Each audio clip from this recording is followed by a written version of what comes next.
नमस्कार दोस्तों, आज की इस वीडियो में हम बात करने वाले हैं नाभि में होने वाले इन्फेक्शन के बारे में, जैसे कि हम बेली बटन इन्फेक्शन भी कहते हैं। दोस्तों, नाभि में इन्फेक्शन क्या होता है? हमारे शरीर में नाभि कई प्रकार के रोगाणुओं के विकसित होने के लिए एक अनुकूल जगह होती है। धूल, बैक्टीरिया, फंगस और अन्य कई प्रकार के रोगाणु नाभि के अंदर फंस जाते हैं और अपनी संख्या को बढ़ाने लग जाते हैं और इसके कारण इन्फेक्शन जो है वो फैल सकता है।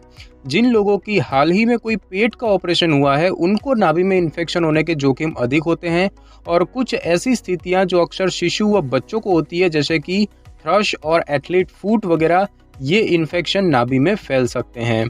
इन्फेक्शन के चलते आपकी नाभि से सफ़ेद, पीला, ब्राउन या खून जैसा द्रव निकल सकता है और इस द्रव से अजीब सी बदबू भी आ सकती है और डॉक्टर इस स्थिति की जांच आपके लक्षणों और शारीरिक परीक्षण के आधार पर करते हैं। नाभि में इन्फेक्शन और उसके कारण होने वाले नाभि के डिस्चार्ज से बचने का सबसे बेहतर तरीका उसकी देखभाल करना ही होता है। नाभि के इन्फेक्शन के इलाज एंटीबायोटिक, एंटीफंगल क्रीम या कॉर्टिकोस्टेरॉइड क्रीम वगैरह से किया जाता है और कुछ गंभीर मामलों में ऑपरेशन भी करना पड़ सकता है। दोस्तों, अब हम बात करेंगे कि नाभि में इन्फेक्शन होने पर आपको क्या-क्या लक्षण महसूस होने लगते हैं।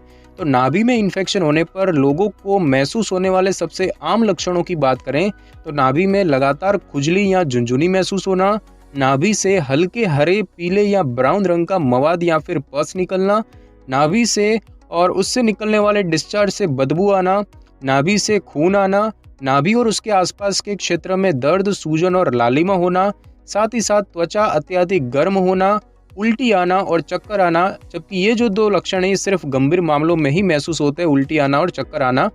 तो इस तरह के आपको कुछ लक्षण दिख सकते हैं। साथ ही साथ अब हम दोस्तों जानेंगे कि डॉक्टर को आपको कब दिखाना चाहिए। तो यदि आपकी नाभि से डिस्चार्ज बह रहा है तो डॉक्टर को दिखा लें, क्योंकि यह एक इन्फेक्शन का संकेत हो सकता है और विशेष रूप से यदि हाल ही में आपकी सर्जरी की गई हो तो ये एक गंभीर जो है इन्फेक्शन का संकेत हो सकता है। तो अगर आपको जैसे बुखार है, लालिमा है और साथ ही साथ पेट में टेंडरनेस है, यानी कि छूने पर दर्द होता है या फिर पेशाब करने के दौरान भी दर्द होता है, तो ऐसे में आपको डॉक्टर को दिखा लेना चाहिए। अब दोस्तों हम जानेंगे कि नाभि में जो ये इन्फेक्शन होता है ये किस कारण से होता है। तो दोस्तों, आपकी नाभि गहरी और नम होती है और मुख्य रूप से इसमें कई छोटी छोटी दरारें होती हैं, जिस कारण से इसे साफ करना काफ़ी मुश्किल होता है और इसीलिए पसीना, साबुन, बैक्टीरिया और अन्य रोगाणु इसमें आसानी से जमा हो जाते हैं और नाभि के अंदर और आसपास की त्वचा को संक्रमित करने लगते हैं।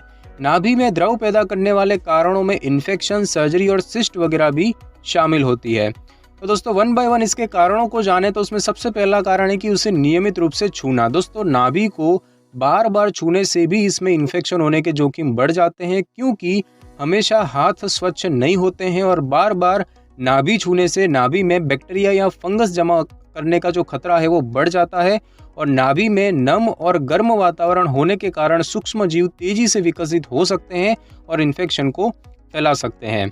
साथ ही साथ दोस्तों, बात करें स्वच्छता में कमी की, तो खराब स्वच्छता नाभि में इन्फेक्शन का मुख्य कारण है।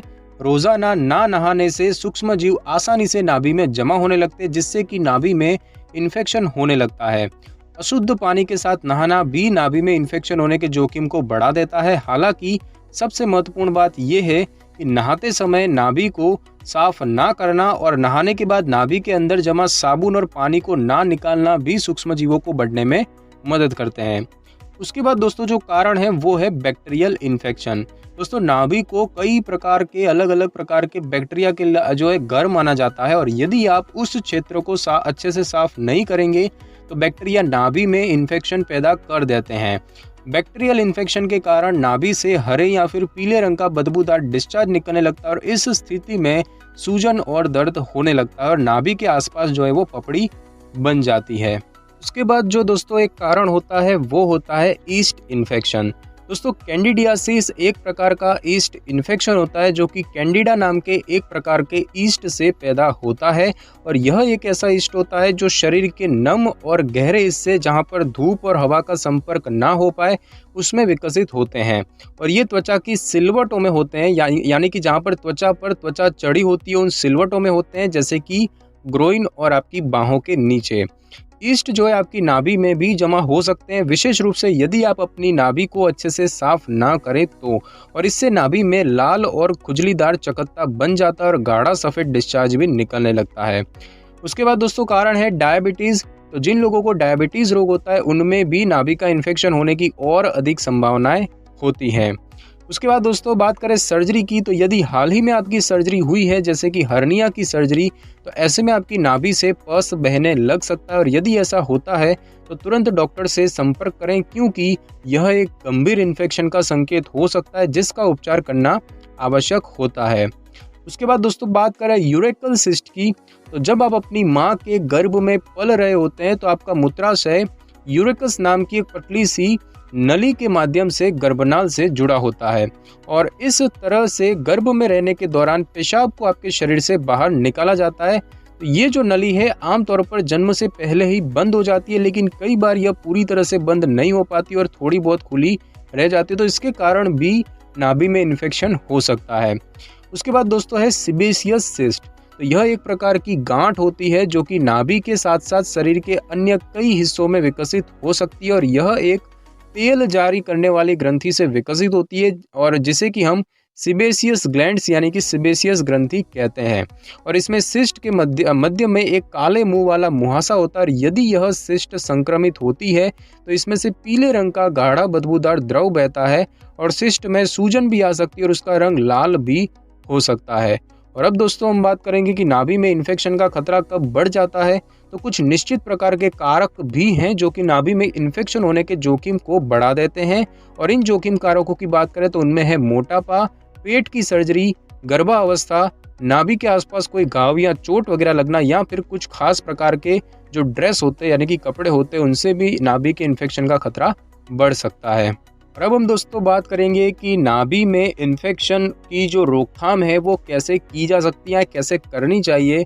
तो दोस्तों नाभि को स्वस्थ और इन्फेक्शन से बचाकर रखने के लिए आप कुछ तरीकों को अपना सकते हैं, जैसे कि बहुत अधिक सार्वजनिक स्विमिंग पूल का उपयोग ना करें, अपनी नाभि को रोजाना एक हल्के एंटीबैक्टीरियल साबुन के साथ धोएं, नाभि के अंदर से किसी भी प्रकार की धूल या गंदगी को साफ करने के लिए खीसा यानी कि वॉश क्लॉथ या फिर स्पंज का इस्तेमाल करें, नाभि को साफ करने के लिए नमक वाले पानी का इस्तेमाल भी किया जा सकता है और नहा लेने के बाद नाभि के अंदरूनी हिस्से को अच्छे से सुखा लेना चाहिए। अधिक टाइट यानी कि तंग कपड़ों को ना पहने, क्योंकि अधिक तंग कपड़े भी नाभि में परेशानी पैदा कर सकते हैं और इनकी बजाय ढीले और सुविधाजनक कपड़े पहने जो कि कपास और रेशम जैसे प्राकृतिक रेशों से बने हों। अधिक से अधिक फल और कच्ची खाई जाने वाली सब्जियों का सेवन करें। क्रीम, मॉइस्चराइजर और अन्य over the counter antiseptic products को बिना डॉक्टर के पूछे नाभि के लिए उपयोग नहीं करना चाहिए, क्योंकि तेल और क्रीम नाभि के छिद्रों में जमा हो सकते हैं जिससे कि रोगाणुओं के विकसित होने के लिए अनुकूलित वातावरण तैयार होता है। साथ ही साथ दोस्तों जिन लोगों की हाल ही में पहले किसी प्रकार की पेट संबंधी सर्जरी हुई है उनको अपनी नाभि की देखभाल करनी चाहिए और इन्फेक्शन के किसी भी प्रकार के संकेत और लक्षण के लिए उस पर नजर रखनी चाहिए। अब दोस्तों हम जानेंगे कि नाभि में इन्फेक्शन की जांच कैसे की जाती है। दोस्तों स्थिति की जांच करने के लिए डॉक्टर नाभि का शारीरिक परीक्षण करेंगे और कारण की जांच करने के लिए नाभि के क्षेत्र को करीब से देखना ही काफ़ी होता है। नाभि से निकलने वाले पस की जांच करने में शारीरिक परीक्षण शामिल होता है और इसमें डॉक्टर नाभि से निकलने वाले पस या उससे जुड़ी अन्य प्रकार की स्थितियों की जांच करते हैं और अन्य टेस्ट भी कर सकते हैं, जैसे कि इन्फेक्शन के संकेतों का पता लगाने के लिए खून टेस्ट, खून के सैंपल से कुछ टेस्ट किए जाते हैं जैसे कि टोटल ल्यूकोसाइट काउंट या फिर डिफरेंशियल ल्यूकोसाइट काउंट और साथ ही साथ ESR टेस्ट भी किया जा सकता है। पस कल्चर एंड सेंसिटिविटी का टेस्ट भी किया जाता है, यानी कि नाभि से निकलने वाले डिस्चार्ज का सैंपल लेना।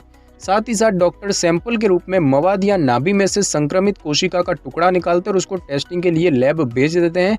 परीक्षण करने वाले डॉक्टर माइक्रोस्कोप की मदद से मवाद या फिर कोशिका के सैंपल की जांच करते हैं और पता लगाते हैं कि आपको इन्फेक्शन है भी या फिर नहीं। और अब हम दोस्तों बात करेंगे नाभि में होने वाले इस इन्फेक्शन के इलाज की। तो दोस्तों इसका इलाज नाभि से निकलने वाले डिस्चार्ज के कारण के अनुसार निर्धारित किया जाता है।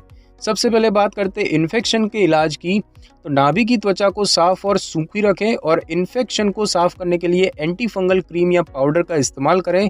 इस दौरान आपको शुगर यानी कि मीठे खाद्य पदार्थों को बहुत कम मात्रा में खाना चाहिए, क्योंकि नाभि में इन्फेक्शन पैदा करने वाले जो ईस्ट होते हैं वो शुगर खाते हैं।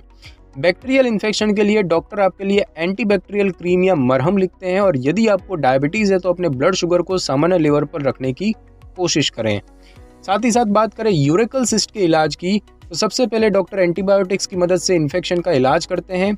सिस्ट के अंदर के पस को बाहर निकालने की आवश्यकता भी पड़ सकती है, और संक्रमण ठीक हो जाने के बाद उपचार में लेप्रोस्कोपिक सर्जरी द्वारा सिस्ट को बाहर निकालना भी शामिल होता है। डॉक्टर इस सर्जरी को करने के लिए पेट में एक छोटा सा कट भी लगाते हैं। उसके बाद दोस्तों सीबेशियस सिस्ट के इलाज की बात करें तो सिस्ट की सूजन को कम करने के लिए डॉक्टर जो है सिस्ट में एक इंजेक्शन लगा सकते हैं या सिस्ट में एक छोटा चीरा देकर द्रव को बाहर निकाल सकते हैं। इसके अलावा सर्जरी या फिर लेज़र सर्जरी की मदद से पूरी सिस्ट को ही हटाना इस उपचार का दूसरा विकल्प होता है। दोस्तों बात करें कुछ घरेलू उपचारों की, तो उसमें सबसे पहले बात करते हैं टी ट्री ऑयल की। तो दोस्तों नाभि में इन्फेक्शन के इलाज के लिए टी ट्री ऑयल सबसे प्रचलित उपचारों में से एक है। टी ट्री ऑयल में नारियल का तेल मिलाकर भी उसे दिन में कई बार प्रभावित क्षेत्र पर लगाया जाता है। दूसरा है दोस्तों हल्दी पाउडर। तो अपने शक्तिशाली एंटीबैक्टीरियल और एंटी फंगल गुणों जो है वो हल्दी को जाना जाता है।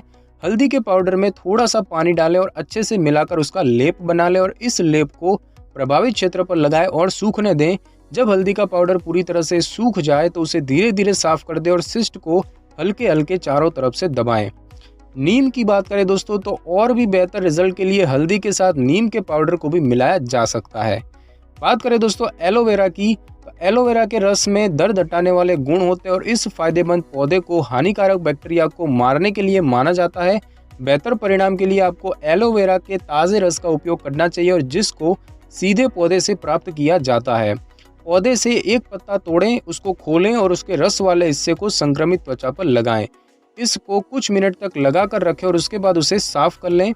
एलोवेरा का रस त्वचा में सूजन और जलन जैसी स्थितियों को कम कर देता है और दर्द से लगभग तुरंत आराम प्रदान करता है। साथ ही साथ दोस्तों नारियल के तेल की बात करें तो नारियल के तेल में एंटी फंगल और रोगाणुरोधी तत्व पाए जाते हैं और यह इन्फेक्शन का कारण बनने वाले बैक्टीरिया को मार देते हैं और फंगी के विकसित होने की गति को धीमा कर देते हैं। इसके अलावा नारियल का तेल नाभि के इन्फेक्शन से जुड़ी लालिमा, दर्द और त्वचा की गर्मी को भी कम करता है।